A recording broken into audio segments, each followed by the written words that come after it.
Hello दोस्तों, study point AKKS के online channel पे मैं आयुष आपका हार्दिक स्वागत करता हूं। यह प्रैक्टिस सेट 2 है और आज का टॉपिक है विज्ञान में मानव विज्ञान एवं प्रौद्योगिकी। आइए चलते हैं अपने पहले क्वेश्चन की तरफ। पहला क्वेश्चन कहता है जेनेटिक इंजीनियरिंग के संबंध में भिन्न का पता लगाएं। ए कहता है बीटी कॉटन, बी कहता है गोल्डन राइस, सी कहता है आमफ्लोरा और डी कहता है भिंडी। देखिए, बीटी कॉटन ये एक कपास की प्रजाति है जो जेनेटिक इंजीनियरिंग द्वारा विकसित है। गोल्डन राइस ये चावल की प्रजाति, ये भी जेनेटिक इंजीनियरिंग द्वारा विकसित है, ये दोनों भी नहीं होगा। और आमफ्लोरा ये आलू की एक प्रजाति है जो जेनेटिक इंजीनियरिंग द्वारा विकसित है, ये भी नहीं होगा। और बात करते हैं भिंडी की, तो यह एक सब्जी है जो जेनेटिक इंजीनियरिंग द्वारा विकसित नहीं है। ये ऑप्शन नंबर डी आपका सही हो जाता है। आइए चलते हैं क्वेश्चन नंबर 2 की तरफ। क्वेश्चन नंबर 2 कहता है अस्पताल में निम्नलिखित में से किस विभाग में कैथ लैब होती है। ए कहता है पैथोलॉजी विभाग, बी कहता है शल्य चिकित्सा विभाग, सी कहता है कार्डियोलॉजी विभाग और डी कहता है न्यूक्लियर मेडिसिन विभाग। तो इसमें सही आंसर हो जाता है सी नंबर। अस्पताल के कार्डियोलॉजी विभाग में ही कैथ लैब होती है। दूसरे का सी आपका सही हो जाता है। आइए चलते हैं क्वेश्चन नंबर 3 की तरफ। क्वेश्चन नंबर 3 कहता है सीटी स्कैन में उपयोग होता है। ऑप्शन नंबर ए कहता है अल्ट्रासाउंड तरंगे, बी कहता है एक्सरे, सी कहता है गामा किरणें और डी कहता है इनमें से कोई नहीं। देखिए, सीटी स्कैन में एक्सरे का उपयोग होता है। सीटी स्कैन या फिर इसे कहें कंप्यूटेड टोमोग्राफी, यह विशेष प्रकार का एक्सरे परीक्षण है जिसके द्वारा शरीर के अंदरूनी अंगों को देखा जा सकता है एवं रोगों का पता लगाया जा सकता है। इसमें एक्सरे किरणों का उपयोग होता है। तीसरे का आपका बी सही हो जाता है। आइए चलते हैं क्वेश्चन नंबर 4 की ओर। क्वेश्चन नंबर 4 कहता है कच्चे खाद्य पदार्थ में मंड स्टार्च की उपस्थिति का परीक्षण किया जा सकता है। आपके सामने 4 ऑप्शन हैं। ए कहता है तनु आयोडीन विलयन से, बी कहता है तनु HCl विलयन से, सी कहता है NaOH विलयन से और डी कहता है उपरोक्त में से कोई नहीं। कच्चे खाद्य पदार्थों में मंड का परीक्षण तनु आयोडीन विलयन से करते हैं। आपका ऑप्शन नंबर ए सही हो जाता है। कच्चे खाद्य पदार्थों में मंड या स्टार्च की उपस्थिति का परीक्षण तनु आयोडीन विलयन से करते हैं। चलते हैं क्वेश्चन नंबर 5 की ओर। क्वेश्चन नंबर 5 कहता है इकोकार्डियोग्राम अधिक नज़दीकी से किससे संबंधित है। ए कहता है डॉपलर इफेक्ट, बी कहता है जीमैन इफेक्ट, सी कहता है फोटोइलेक्ट्रिक इफेक्ट और डी कहता है चुंबकीय इफेक्ट। तो इसका सही आंसर हो जाता है डॉपलर इफेक्ट। इकोकार्डियोग्राम अधिक नज़दीकी से डॉपलर इफेक्ट से संबंधित है। देखिए, ये है क्या, यह एक प्रकार का अल्ट्रासाउंड टेस्ट है। इसमें ट्रांसड्यूसर के माध्यम से अदृश्य ध्वनि तरंगों की जांच की जाती है। यह उपकरण हृदय के विभिन्न भागों से उठने वाली ध्वनियों को पकड़ लेती है और इन तरंगों को वीडियो के माध्यम से स्क्रीन पर देखा जा सकता है। यह अधिक नज़दीकी से डॉपलर इफेक्ट से संबंधित है। आइए चलते हैं क्वेश्चन नंबर 6 की ओर। क्वेश्चन नंबर 6 कहता है सोनार का पूरा नाम क्या है। ऑप्शन नंबर ए कहता है sound neutralisation and ragging, B कहता है साउंड नेविगेटिंग एंड रीचिंग और सी कहता है साउंड नेविगेशन एंड रैगिंग और डी कहता है साउंड न्यूट्रलाइजेशन एंड रीचिंग।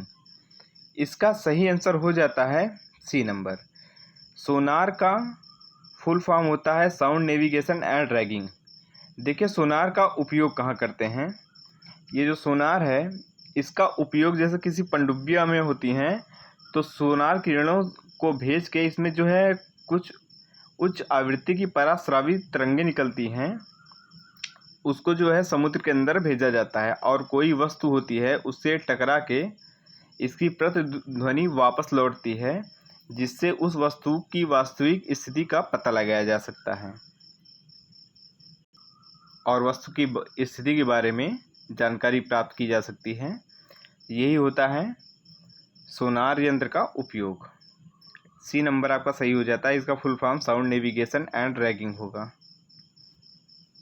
आइए चलते हैं क्वेश्चन नंबर 7 की ओर।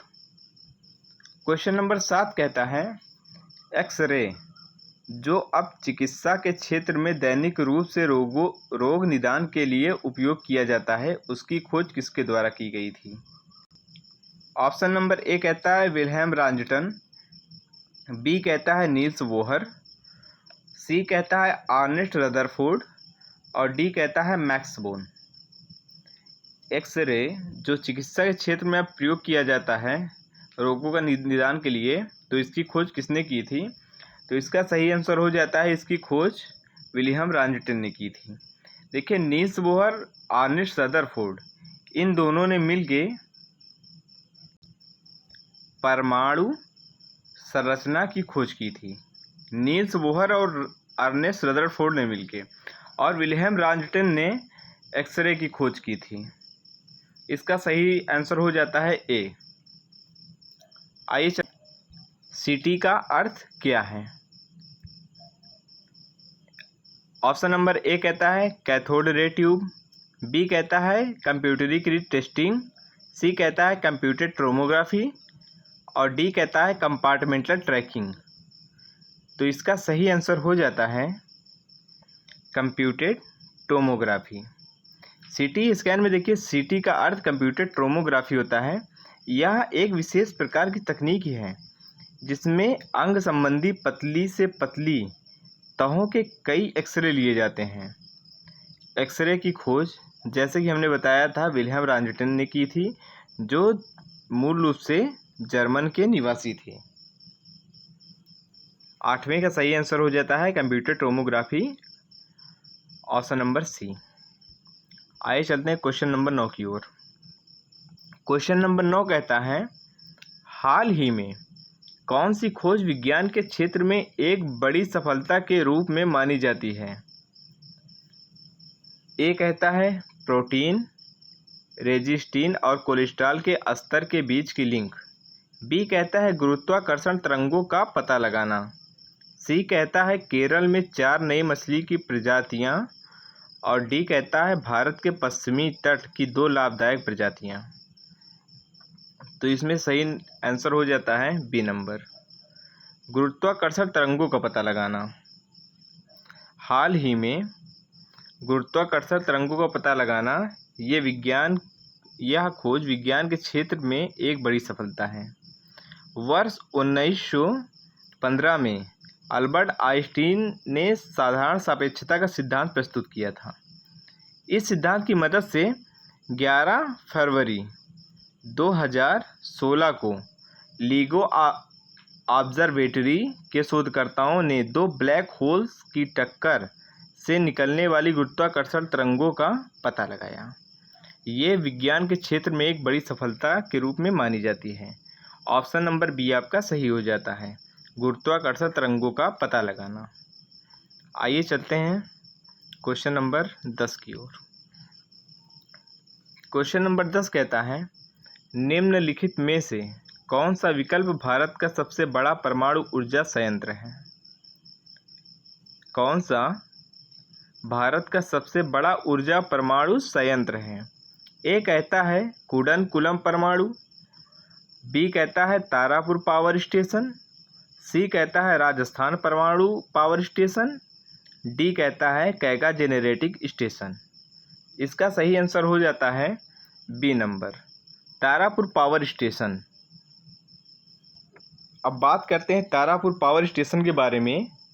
तो तारापुर परमाणु पावर स्टेशन यह भारत का 1400 MV क्षमता के साथ भारत का सबसे बड़ा परमाणु ऊर्जा संयंत्र है और यह महाराष्ट्र के पालघर जिले में स्थित है। 10वें का सही आंसर हो जाता है B number, Tarapur power station. आइए चलते हैं क्वेश्चन नंबर 11 की ओर। क्वेश्चन नंबर 11 कहता है 1998 में पोखरण में भारत द्वारा किए गए परमाणु परीक्षण का कोड क्या था? तो इसका सही आंसर देखिए, दिए हैं 4 ऑप्शन।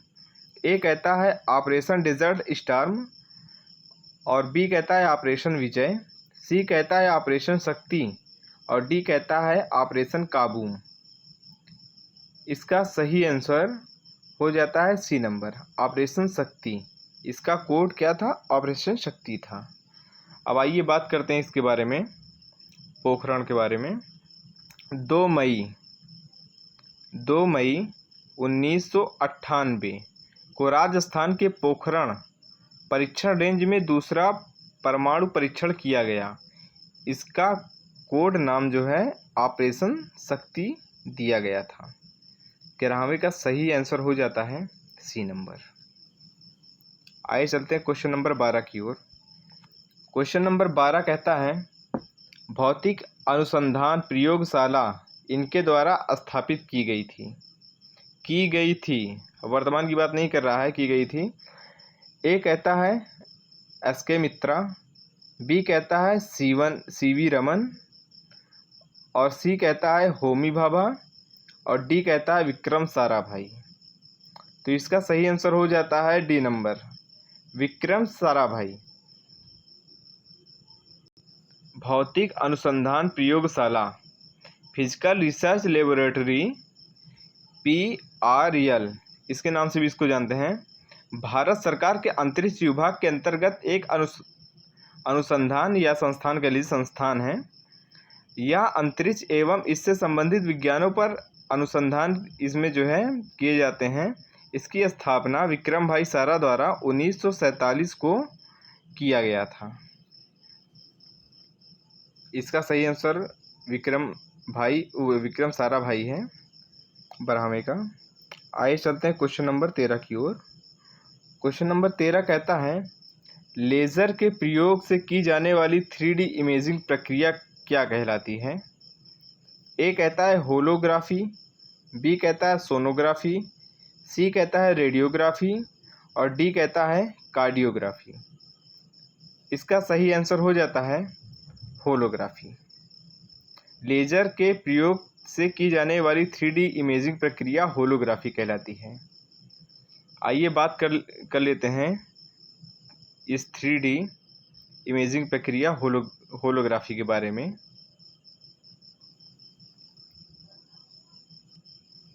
इस तकनीकी में किसी वस्तु से निकलने वाले प्रकाश को रिकॉर्ड करके पुनः निर्मित किया जाता है, जिससे उस वस्तु के रिकॉर्डिंग माध्यम के सापेक्ष छवि वही स्थिति प्रतीत होती है। और इसका बात करें तो आविष्कार हंगरी के भौतिक वैज्ञानिक डेनिस गैबर ने 1947 में किया था इसका आविष्कार। और ऑप्शन नंबर ए आपका सही हो जाता है। आइए चलते हैं क्वेश्चन नंबर 4 की ओर। क्वेश्चन नंबर 4 कहता है जीपीएस का पूरा नाम क्या है? ए कहता है ग्लोबल प्राइम सिस्टम, बी कहता है ग्लोबल पीस, और सी कहता है ग्लोबल पोस्टल सिस्टम, डी कहता है ग्लोबल पोजिशनिंग सिस्टम। इसका सही आंसर हो जाता है ग्लोबल पोजिशनिंग सिस्टम, डी, वैश्विक स्थान निर्धारण प्रणाली। यह एक वैश्विक नौवहन उपग्रह प्रणाली है। इसका विकास संयुक्त राज्य अमेरिका के रक्षा विभाग ने किया था। वर्तमान में जीपीएस का बड़े पैमाने पर प्रयोग होने लगा है आज के समय में। मैप वगैरह में देखिए जीपीएस का ही प्रयोग करके हम लोग किसी भी क्षेत्र को देख पाते हैं। आइए क्वेश्चन नंबर 15 की ओर बढ़ते हैं। क्वेश्चन नंबर 15 कहता है लेज़र इंटरफेरोमीटर ऑब्जर्वेटरी हाल ही में खबरों में था। 4 ऑप्शन दिया है, क्यों था ये? मंगल ग्रह में पानी की खोज के कारण, बी कहता है हीरे से भरे सितारे की खोज के कारण, सी कहता है गुरुत्वाकर्षण लहरों की खोज के कारण, और डी कहता है बिग बैंग सिद्धांत को गलत साबित करने के कारण। आइए पहले बात कर लेते हैं लेज़र इंटरफेरोमीटर ऑब्जर्वेटरी के बारे में। तो लेज़र इंटरफेरोमीटर ऑब्जर्वेटरी यह भौतिक का एक विशाल प्रयोगशाला कह लीजिए विशाल प्रयोग है, जिसका उद्देश्य गुरुत्वीय तरंगों का सीधे पता लगाना है। यह MIT, काल्टेक तथा बहुत से अन्य संस्थानों की सम्मिलित परियोजना है। यह अमेरिका ने नेशनल साइंस फाउंडेशन NSF द्वारा प्रायोजित किया। और ये बात करते हैं हाल ही में क्यों खबरों में था, तो इसका सही आंसर हो जाता है गुरुत्वाकर्षण लहरों की खोज के कारण। ऑप्शन नंबर सी आपका सही हो जाता है। लेज़र इंटरफेरोमीटर ऑब्जर्वेटरी ये गुरुत्वाकर्षण लहरों की खोज के कारण चर्चा में था। धन्यवाद दोस्तों, मिलते हैं अगले प्रैक्टिस सेट पर। Study point AKKS like, subscribe, share करना ना भूलें। धन्यवाद।